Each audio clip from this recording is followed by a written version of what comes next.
Hello, this is David Rovix, and here's my latest missive. It'll be published in written form on Counterpunch on Tuesday, and you can also find it as an episode of my podcast This Week with David Rovix, with a song at the end. Tear Gas Ted has a tantrum. The liberal landed gentry, dripping with multi-generational wealth and entitlement, as represented by Tear Gas Ted Wheeler, has made a pronouncement. The good folks trying to burn down the police station there in outer East Portland the other night were guilty of attempted murder, as 20 defenseless, though heavily armed, police officers inside cowered and shivered and called their mothers to say their last words before meeting their terrible fates. I made the last part up, but he did say the attempted murder part, and there were 20 heavily armed cops inside the building at the time of this latest attempt to take the building. He also referred to the police inside the building as trapped, although they could easily have rolled up their garage door and exited, guns blazing, at any moment. Maybe their riot gear would have gotten a little burnt, but they would have made it out okay from the looks of it. Unlike Tear Gas Ted, last month was not the first time in my life I've ever been to a protest that got messy, so I have some familiarity with these things. I've long been a very cowardly anarchist, preferring to play music at protests and write articles about them, rather than throwing projectiles and setting fires.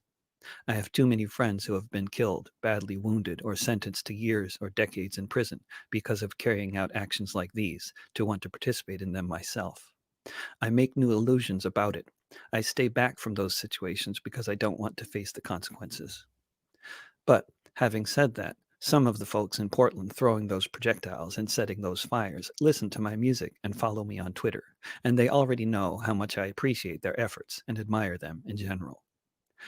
As the shrill noises coming from foolish people like our mayor grow louder here and across the country, distinguishing between the so-called violent and so-called nonviolent protesters, with the latest line of alleged reasoning being that any white people participating in efforts to destroy or take over a police station must be provocateurs, and if they're not provocateurs, then they must be trying to usurp center stage away from a black-led movement. Let me be one more voice to point out the following, whether or not the media takes notice. None of this discourse is new, and no one needs anyone's permission to burn down a police station. A little recapitulation of recent and less recent history seems very much in order here for context. Much has been said in alternative and corporate media in recent months about the racist history of policing in the United States, about the history of slave patrols, and about white mobs who committed massive and terrible massacres, killing hundreds of black people and burning down thousands of buildings in Tulsa, Oklahoma, and so many other similar horrors. Much has been said about many other such atrocities committed by racist white mobs, as well as the even more tremendous atrocity of institutional racism in all the many forms this has taken since and before the Civil War. It would be impossible to overstate how important it is that these things are being talked about, particularly if all this talk might actually lead to fundamental changes. But the history of policing in the United States is not just about racism. This fact is being innocently ignored by people who don't know much about history or have just learned about slavery but have never heard of the labor movement. Or it's being deliberately obfuscated by people who do know about history and are intentionally using that knowledge to do exactly what the social construct of race was designed to do in the first place, to divide us from one another and to set up a caste system through which we can see ourselves as superior or inferior to other members of our society, to pit us against each other through impossibly unfair contests, with one side forced through unspeakable daily brutality to work for free, with everyone else forced to compete with them or starve trying. The standing armies of police forces in Boston, Lowell, Lawrence, New York, Paterson, Chicago, Milwaukee, Seattle, Portland, San Francisco, and so many other cities across the United States were not primarily there to police the black population specifically. They were there primarily to serve the interests of landlords and industrialists, to serve the capitalist class, to keep the enfranchised enfranchised, and to keep the disenfranchised disenfranchised. This process involved committing acts of violence against a vast array of members of the working class on a daily basis for centuries. Certain types of people have always been especially targeted for beatings, torture, exile, death, trumped up criminal charges, trials with kangaroo courts, and filling the ranks of these people have been anyone who has dared to speak up for the interests of the suffering working class of this country, of this state, and of this city.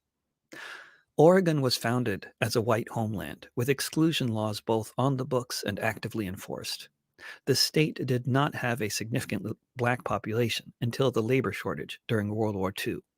But Oregon most definitely was a class society, with the timber barons and real estate speculators on one end, and those hapless people living short and brutal lives in the timber camps or working in the mills on the toxic Willamette River on the other. And were there police? You bet. What were they doing? They were attacking anyone trying to organize any kind of serious resistance against the savagely unequal and exploitative status quo. The police beat people with truncheons in Portland for speaking on the sidewalk. They savagely assaulted people for marching on the streets. They did their best on a city level and ultimately with the formation of the national police force known as the FBI in the early 20th century on a national level to destroy the radical labor movement. This was their first and primary enemy. They lynched union organizers, hanging them under bridges. They fired into crowds of protesters, killing many in repeated cases across the country. The paramilitary, anti-union, and virulently racist American Legion burned down union halls in Portland and across this country. And did everyone among the working class in Portland and other cities in the U.S. take all this lying down? No, some did not. They fought back. The industrial workers of the world organized campaigns of resistance, not just organizing workplaces, publishing newspapers, and carrying out free speech campaigns, but they organized riot squads. These brave fighters for this proudly self-consciously intersectional union movement physically attacked boatloads of scab workers on the Willamette and drove them out of the city. They physically attacked the railroad bulls who had been constantly beating and intimidating organizers who traveled by hopping freight trains in order to get the bulls to back off. A lot has changed over the intervening century since those times, of course. The country now is more unequal than it has been since that period, but the labor movement is anemic and doesn't have any riot squads anymore. After destroying the radical labor movement with a concerted campaign of terror, arson, mass arrests, and deportations 100 years ago, the FBI moved on to destroy other radical social movements, and they're still at it today.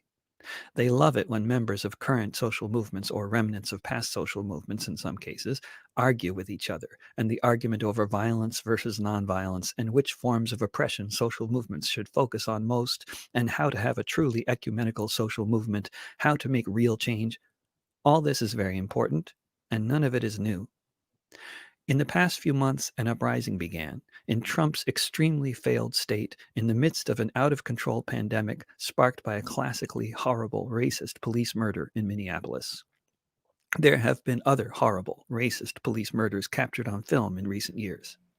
ICE has been kidnapping children and never returning them to their parents. A year ago, there was a racist massacre committed by a white supremacist in El Paso with 23 dead. There are, unfortunately, any number of horrendous events that could have set off this uprising, including several other vicious racist police murders that were committed in the days preceding George Floyd's murder.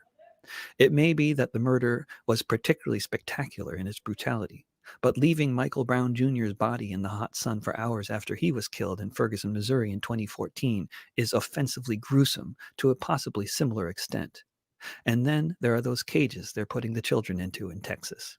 As supremely horrible as the constant killing of Black people by police is, this reality was not the only relevant context in which to put the uprising that began at the end of May. It also began with mass unemployment and mass uncertainty about the future, where 1 in 4 children in the country are going to bed hungry, with tens of millions of people dependent on unemployment checks that often never arrive or have just been cut off, with tens of millions of renters facing the specter of their own eviction and the evictions of many of their neighbors. The society was in multiple states of crisis before the pandemic hit. Crises which, as always, have class and race intimately intertwined. If most of those people in Portland facing eviction might be white, it's only because most of the Black population was already forced to leave the city because of the forces of gentrification, represented by people like the mayor, and represented by the last mayor of Portland, not to mention the governor and the liberal gentrifier-in-chief in the White House prior to the billionaire, during whose tenure our rents in Portland doubled. The Portland police are, statistically, with the statistics sliced in many ways, one of the most racist, murderous police forces in the United States. But it is also the police force that is presiding over the rapid gentrification of the city, that sweeps the encampments of the evicted, the armed representatives of the corporations and banks increasingly taking over the city, who are always protecting the opposing side in any demonstration anyone has ever been to. They are a violent gang bent on repression in the name of plutocracy. And many people know this. It's kind of obvious. So when people accused of being outside agitators, but who were somehow simultaneously present in every city in the country at the same time, spent several days smashing up downtown Portland, they were not committing acts of violence.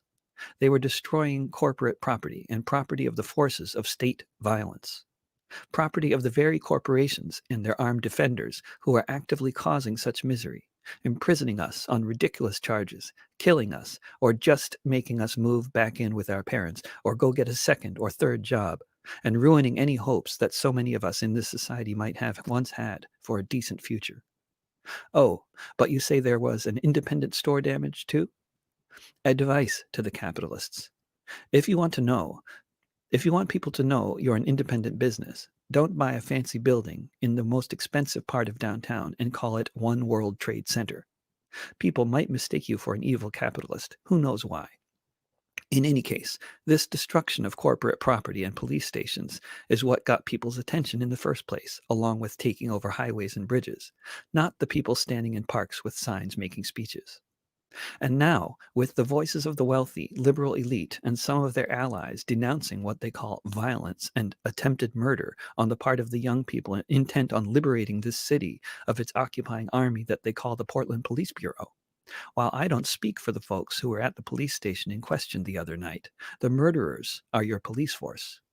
This is well documented. The attempted murderers include the Yahoo who drove a truck into protesters just, 2 nights ago? The attempted murders are every eviction your thugs carry out and every tent encampment they destroy in the interests of your real estate speculator friends. Any system that does those things is a violent, brutal, murderous system that is desperately crying out to be destroyed. If you don't want your police stations to be burned down, one thing you can do is heed the will of so many of your constituents and abandon them. Hand in your badges and your guns to Youth Liberation Front or Black Lives Matter, whichever you want. I'm sure no one will need your help figuring out what to do with the building either, whether it becomes a squat, a garden, or just an artistic pile of burnt-out rubble, which would, in any case, like the broken windows, plywood, and spray paint adorning most of downtown, be very good for the property values around here, which are way, way, way too high.